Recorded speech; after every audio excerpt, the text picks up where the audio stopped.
सभी प्यारे प्यारे बच्चों को नमस्कार। आज हम पढ़ रहे हैं कक्षा 10वीं का सामाजिक विज्ञान, वन एवं वन्य जीव संसाधन। सबसे पहले प्रश्न आता है आरक्षित वन। आरक्षित वन का मेल करें। आरक्षित वन किसे कहते हैं या आरक्षित वन से क्या आशय है? तो हम पहले ये जानते हैं कि आरक्षित वन है क्या। इसका उत्तर है आरक्षित वन वह होता है जो सरकार के द्वारा और समाज के द्वारा संरक्षित किया जाता है। उसके पेड़ पौधे, पशु एवं पक्षियों की रक्षा हर तरह से की जाती है। बिना आदेश के उस आरक्षित वन में कोई नहीं जा सकता। पेड़ पौधे, बड़े बड़े पेड़ हैं जैसे आम, कटहल, पपीता, बरगद, कहुआ, सरई। फलदार पौधे हो गए जैसे बेलमा, महुआ, कोसम, आंवला, चार। इस प्रकार के विभिन्न प्रकार के जो पेड़ पौधे हैं उन्हें नुकसान पहुंचाने के अलावा जितने भी छोटे छोटे पौधे होते हैं उन्हें भी नुकसान न पहुंचे। पशु में शेर, चीता, बाघ, चीतल, गैंडा, लोमड़ी, खरगोश, चीतल, लोमड़ी, खरगोश, सांभर, चिंपांजी, बंदर, लोमड़ी, भेड़िया, वन भैंसा, जो भी उसमें पशु हैं उन्हें किसी प्रकार का नुकसान न हो, उनका प्राकृतिक रूप से संरक्षण हो। पक्षियों में तोता, मैना, गौरैया, कौआ, कोयल, चील, गरुड़, जितने भी पक्षी हैं उन्हें नुकसान न हो। यहाँ तक कि दतैया, बर्रैया, तितली तक का नुकसान न हो। वह जैसा है उसे वैसा ही रहने दें। इस प्रकार के वन को कहते हैं आरक्षित वन। और रक्षित वन के अंतर्गत आता है कि जमीन के, धरती के, भू के कटाव को रोकने के लिए उसमें पेड़ पौधे लगाए जाएं और वह सरकार और समाज के व्यक्तियों द्वारा संरक्षित हो। तीसरा वन आता है, तीसरा वन है अवर्गीकृत वन। यह वन भगवान भरोसे होता है।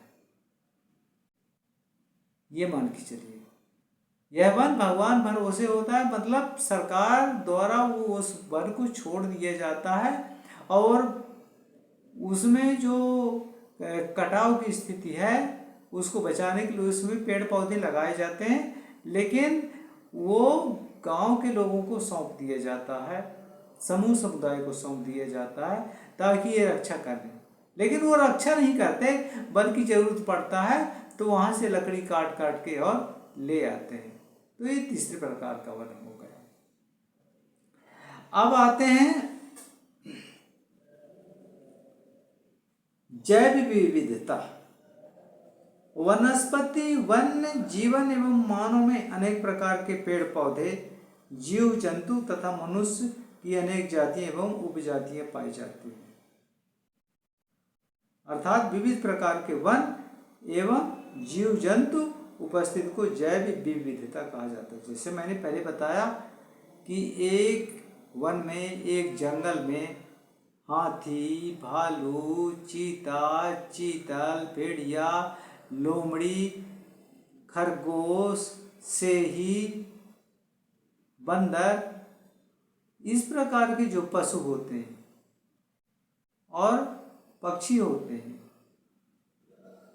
उनको संरक्षित किया जाता है जिस जंगल में इस प्रकार के पशु रहते हैं, पक्षी रहते हैं, विभिन्न प्रकार के जीव जंतु रहते हैं, तो वह जो वन है उस वन को जैव विविधता कहा जाता। माने आपसे कोई प्रश्न करे कि जैव विविधता क्या है, तो जिस वन में, जिस जगह में विभिन्न प्रकार के पशु पक्षी जीव जंतु रहते हो, वह जैव विविधता है। जैव के अंतर्गत विभिन्न प्रकार के पेड़ पौधे भी आते हैं। तो अर्थात विविध प्रकार के वन एवं जीव जंतु उपस्थित को जैव विविधता कहा जाता है। जैव विविधता के कारण मानव को अनेक प्रकार की आवश्यकता की वस्तुएं प्राप्त होती हैं, जिससे उनका अस्तित्व पृथ्वी पर बना हुआ है। जिस प्रकार से प्राकृतिक रूप से वन रहे हैं, वो उसी प्रकार बने रहना चाहिए, उसके अस्तित्व को खतरा न हो। अतः जैव विविधता मानव जीवन के लिए अत्यंत महत्वपूर्ण है।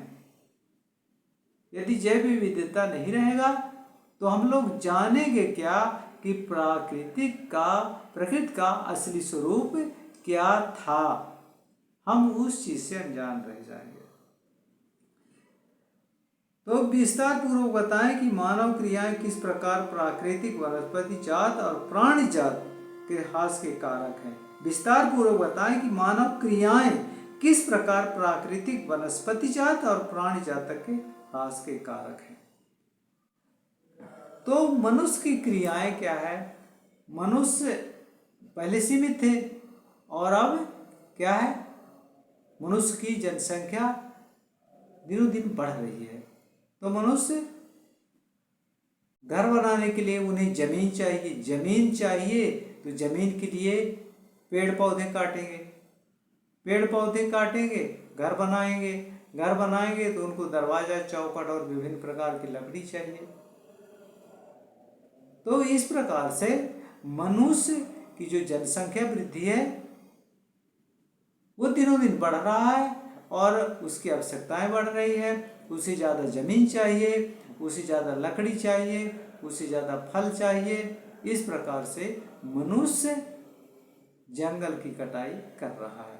दूसरा कारण है मनुष्य की आवश्यकताएं निरंतर बढ़ती जा रही है, नए नए खोज हो रहे हैं। तो जो फैक्ट्रियां लगाई जाती हैं और फैक्ट्रियों के लिए कोयला चाहिए तो उसके लिए खदान खुलता है, तो उसके लिए भी मध्य प्रदेश में कई जगह जंगल काटे गए हैं कॉलोनी बनाने के लिए, कई जगह कॉलोनी बनाने के लिए। और जहाँ फैक्ट्री बनता है तो उसको तो जगह कई एकड़, कई हेक्टर, और बड़ी बड़ी फैक्ट्रियों के लिए तो कई कई किलोमीटर तक की आवश्यकता होती है। जहाँ बांध बनता है वहाँ भी पेड़ पौधे सड़कर सूख जाते हैं। तो इस प्रकार से मनुष्य की जो क्रियाएं हैं उसके कारण वन को खतरा हुआ है, वन का ह्रास हुआ है। मनुष्य खेती करता है, जनसंख्या के दबाव के कारण मनुष्य का खेती का रकबा बढ़ा है, खेती का क्षेत्रफल बढ़ा है। तो जब मनुष्य खेती करता है तो पेड़ पौधों के नीचे तो अन्न उगेगा नहीं, इसलिए वो खेत बनाने के लिए पेड़ को, पौधों को काट करके और मैदान कर लेता है और उसके बाद फिर उसमें खेती करता है। खेती को समतल करने के लिए भी पेड़ पौधे काटे जाते हैं। तो इस प्रकार से मनुष्य द्वारा जो प्राकृतिक संपदा है वह नष्ट होता है।